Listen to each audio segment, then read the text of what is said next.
नमस्कार, ग्रामीण मीडिया में आप सभी का स्वागत है। आज बात करेंगे जनता के प्रश्नों के बीच आमला सारणी विधानसभा के विधायक डॉक्टर योगेश पंडागरे जी से। समय हो चुका है कार्यक्रम का। कार्यक्रम शुरू करने से पहले मैं आपको विधानसभा की कुछ जानकारी दे दूं।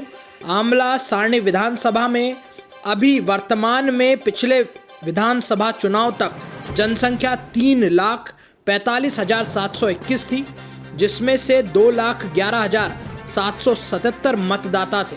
पुरुष का आंकड़ा देखा जाए तो 1,10,245, वहीं 1,15,29 महिला मतदाता थी। विधानसभा चुनाव की बात की जाए तो अभी तक कुल इस विधानसभा में 10 चुनाव हो चुके हैं, जिसमें से 6 बार बीजेपी ने जो है जीत हासिल करी, वहीं 4 बार कांग्रेस ने। पिछले विधायक चैतराम मानेकर जी थे जो विधानसभा में बीजेपी से जो है जीत हासिल करके आए थे, और वर्तमान विधायक जो हैं योगेश पंडागरे जी हैं, जो भी बीजेपी के विधायक हैं। आपको बता दूं, इकलौते बीजेपी के विधायक जो बैतूल जिले से आते हैं। इनसे आज हम प्रश्न करेंगे। कुछ प्रश्न के अंश अभी वर्तमान में हम छोटी छोटी वीडियो के माध्यम से देखते हैं और उसके बाद तुरंत कार्यक्रम शुरू करेंगे। बने रहिए अंत तक अपने विधायक विधानसभा आमला सारणी के साथ। तो ये बेशर्मी की हद थी जी। क्या विधानसभा में भी ये स्वीकार रहे हो कि उस क्षेत्र के विकास के लिए नहीं दिया था? अरे कुछ नहीं तो 2 या 3 रोड दे देते, अगर छिंदवाड़ा में अपने 56 रोड दिखा दूंगा।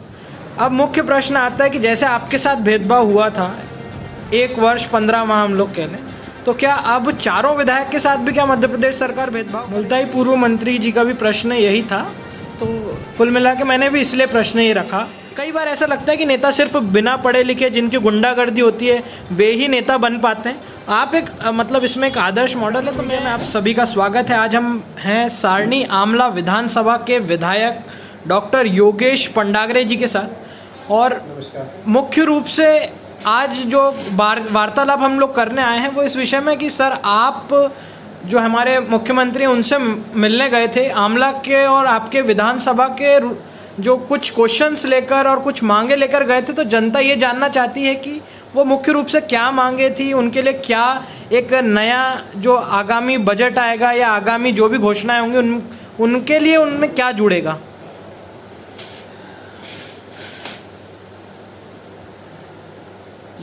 अभी कुछ दिनों पूर्व मैं वहाँ पे हमारे जो माननीय मुख्यमंत्री शिवराज जी हैं उनसे मिलने के लिए भी गया था, और इसके अलावा भी मैं कई अन्य मंत्रियों से भी आमला सारणी क्षेत्र के विकास के लिए उनसे मुलाकात की थी, क्योंकि मेरी आमला और सारणी की जनता भी जानती है। अभी जब तक हम लोग विपक्ष में थे, आमला के साथ बड़ा ही भेदभावपूर्ण रवैया अपनाया गया था। आमला के क्षेत्र के विकास के लिए कोई भी राशि इन्होंने रिलीज़ नहीं की थी। जो मैंने विकास कार्य दिए थे उसमें आप लोगों को जानकर आश्चर्य होगा, किसी क्षेत्र का जो मुख्यमंत्री है, किसी क्षेत्र के किसी प्रदेश विशेष की सरकार पूरे क्षेत्र को पितृभाव से पोषित करती है, पूरे क्षेत्र के विकास के लिए वो अपना सर्वस्व देती है। वो इस चीज़ के लिए भेदभाव नहीं करती कि कहाँ पे कौन विधायक किस पार्टी से जुड़ा है। लेकिन मैं पहली बार ऐसा देखा था कि चुन के उन क्षेत्र में विकास कार्यों को बाधित किया गया था जहाँ पे भारतीय जनता पार्टी के विधायक थे। उनमें से आमला एक था, और आप लोगों को जान के आश्चर्य होगा, जितने विकास कार्य मैंने दिए थे उसमें से एक भी पूरा नहीं किया। और जब मैंने विधानसभा में ये क्वेश्चन लगाया था कि आमला क्षेत्र में आप लोगों ने विकास कार्य क्या स्वीकृत किए हैं, कितनी रोडें स्वीकृत की है, तो विधानसभा क्वेश्चन का मेरे पास आज भी आंसर रखा है, जिसमें बड़ा क्लियरली लिखा हुआ है 0। और कारण बताया था उन्होंने कि आवश्यक वित्तीय संसाधन नहीं होने के कारण आमला क्षेत्र में कोई विकास कार्य नहीं किए जा सकते, कोई रोडें नहीं दी जा सकती। तो ये बेशर्मी की हद थी जी। क्या विधानसभा में भी ये स्वीकार रहे हो कि उस क्षेत्र के विकास के लिए नहीं दिया था? अरे कुछ नहीं तो 2 या 3 रोड दे देते, अगर छिंदवाड़ा में अपने 56 रोड दी थी, पूरे बैतूल जिले में अगर 23 रोड दी थी, अगर मैं 5 विधानसभा को अगर 23 से अगर डिवाइड भी कर दूँ तो कम से कम 5-6 रोड एक विधानसभा क्षेत्र को मिले थी। मैं कुछ नहीं, मैं बोला 2 या 3 रोड दे देते, लेकिन कुछ नहीं। अब जब हमारी सरकार आई तो मुझे भी अपने क्षेत्र की समस्याओं को लेके मुख्यमंत्री से मिलना था, क्योंकि अब मुझे विकास कार्य तीव्र गति से करने पड़ेंगे, क्योंकि हम लोग लगभग 1 साल पिछड़ चुके हैं जी। तो आमला की जो अभी वहाँ की जो जनता से मेरी बात हुई थी, जब हम लोग लगातार सभी अपनी जनता से, अपने कार्यकर्ताओं से फ़ोन के माध्यम से या जब मेरे व्यक्तिगत दौरे होते हैं उसके माध्यम से मैं हमेशा उनसे कनेक्ट रहता हूँ। मैं हमेशा अपने पास डायरी रखता हूँ, जो भी परेशानी होती है वो भी मैं लगातार नोट करता हूँ जी। उसके बाद हम लोग ऑफिस में पहुंचकर उसको सूचीबद्ध करते हैं। और अभी जब जो जनता की मांग के अनुसार जब हम लोग मुख्यमंत्री के पास गए थे तो आमला में हम लोग SDM कार्यालय जी। उप पंजीयक कार्यालय जी। इसको प्रारंभ करने के लिए मैंने उनको आवेदन दिया था। गोपाल भार्गव जी के पास गया था, जी। लगभग उनके सामने मैंने 15 रोड की मांग रखी थी जी। क्योंकि अभी हम भी जान रहे हैं कि वित्तीय संसाधन अभी सरकार के पास भी बहुत अच्छे नहीं है कि कोरोना के चलते हमारी आर्थिक व्यवस्थाओं को भी काफ़ी नुकसान पहुंचा है। तो जो अत्यधिक आवश्यक रोडें थी उसके लिए मैंने गोपाल भार्गव जी से निवेदन किया था। इसके अलावा हम लोग नरोत्तम मिश्रा जी के पास गए थे, जी। हम शिक्षा मंत्री से मिले, जी। हम विश्वास सारंग जी से मिले। जी। तो जो क्षेत्र की समस्याएं थी वो उनके सामने रखी और सभी मंत्रियों ने ये आश्वासन दिया है कि जितनी जल्दी समस्याओं का निराकरण हो सकता है वो किया जाएगा। सारणी में एक बड़े लंबे समय से मांग है, क्योंकि मेरे कार्यकाल में जो 8 साल से लंबित कुल खदान में के आवंटन में जो आ रही परेशानी थी, ग्राम सभा की सहमति नहीं मिल पा रही थी, तो वो मेरे और मेरे कार्यकर्ताओं के प्रयास से वहाँ ग्राम सभा की हमने सहमति ली, तो कुल खदान वहाँ पर शायद जल्दी प्रारंभ होगी। जी। लेकिन सारणी में फिर एक और जो बड़ी परेशानी है कि वहाँ पे जो लगातार पावर प्लांट की बंद होती हुई यूनिट है, जी। कारण सारणी के काफ़ी लोगों का पलायन भी हुआ है। तो मैं ऊर्जा सचिव से मिला, जी। मुख्यमंत्री जी के OSD से मिला था।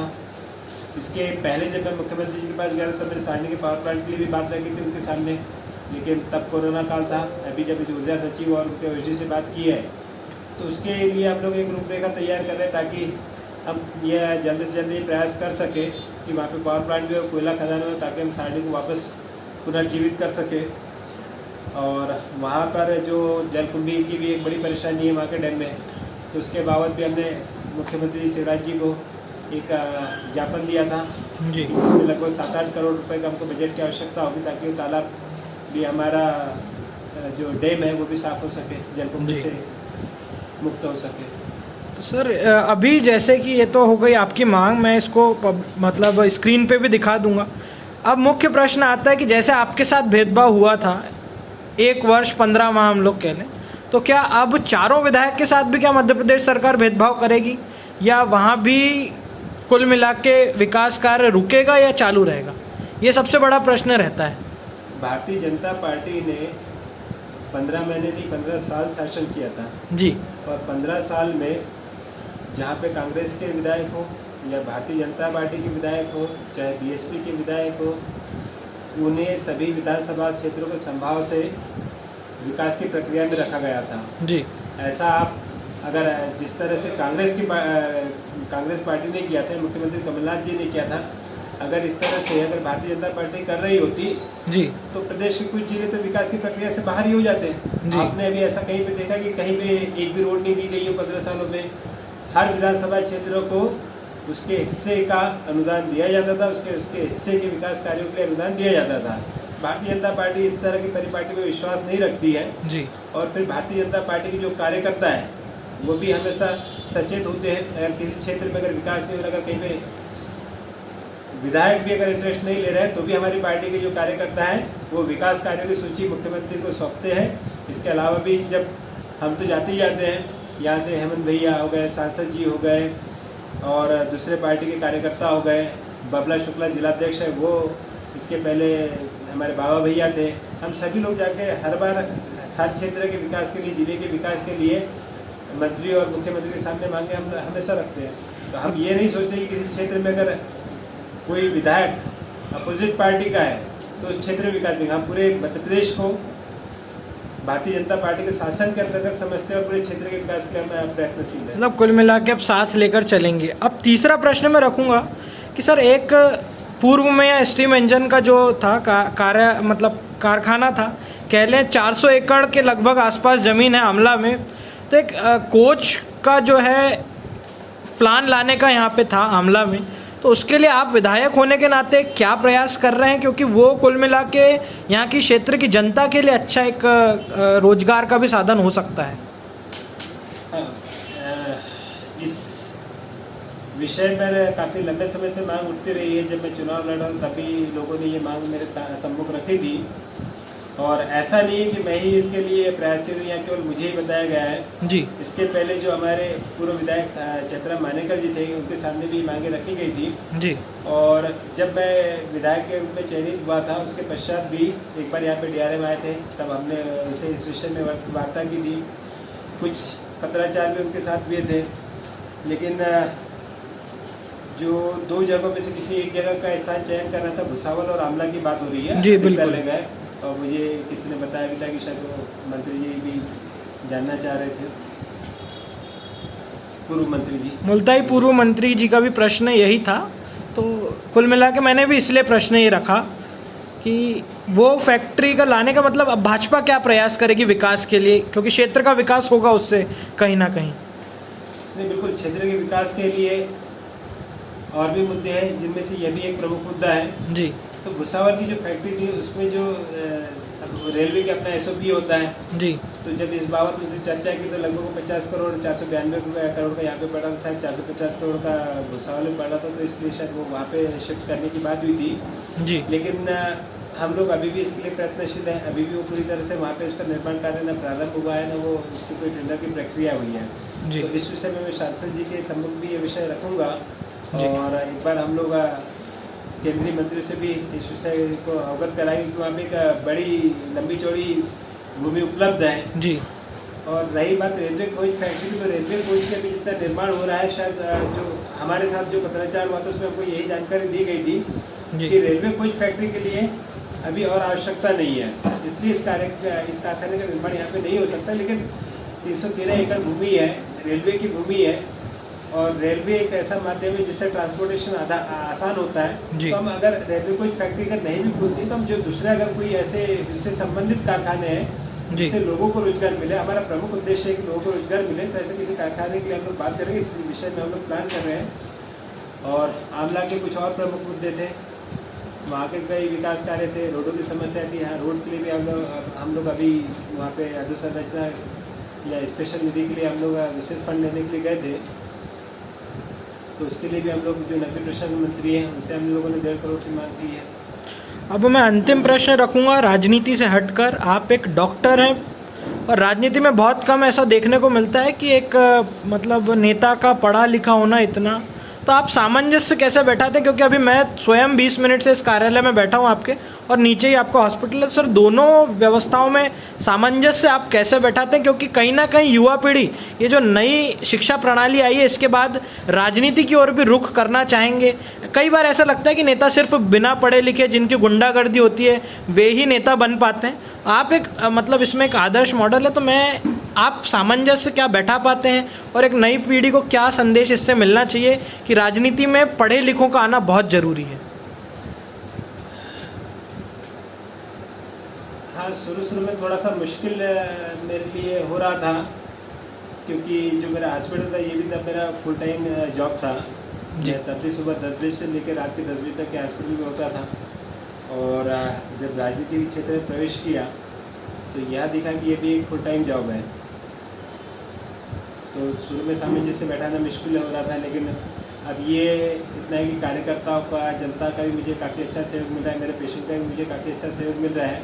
जैसे भी आप बता रहे कि आपको 20 मिनट इंतजार करना पड़ा, तब तक कि मैंने अपने पेशेंट देखे बिल्कुल, और आपसे आके मुलाकात कर लिया। और जी, मुझे खुशी है कि आपको गुस्सा नहीं आया। नहीं, गुस्सा नहीं, मैं असल में इसलिए आपसे प्रश्न पूछा क्योंकि मैं यहाँ की कार्य प्रणाली देख रहा था।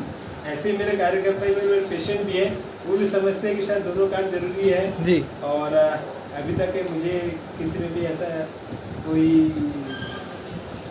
विरोध नहीं दिखा कि मैं मतलब कुल मिला के मान सकते हैं कि जैसे नहीं बिठा पा रहा। मैं पेशेंट देखता हूँ, कुछ देर मेरे कार्यकर्ता वेट कर रहे थे, फिर मैं कार्यकर्ताओं से मिलता आया हूँ और फिर मैं उसके बाद कुल मिला के माना जा सकता है कि काम कर रहा हूँ। हाँ, काम की मेरी अवधि कुछ और बढ़ गई है।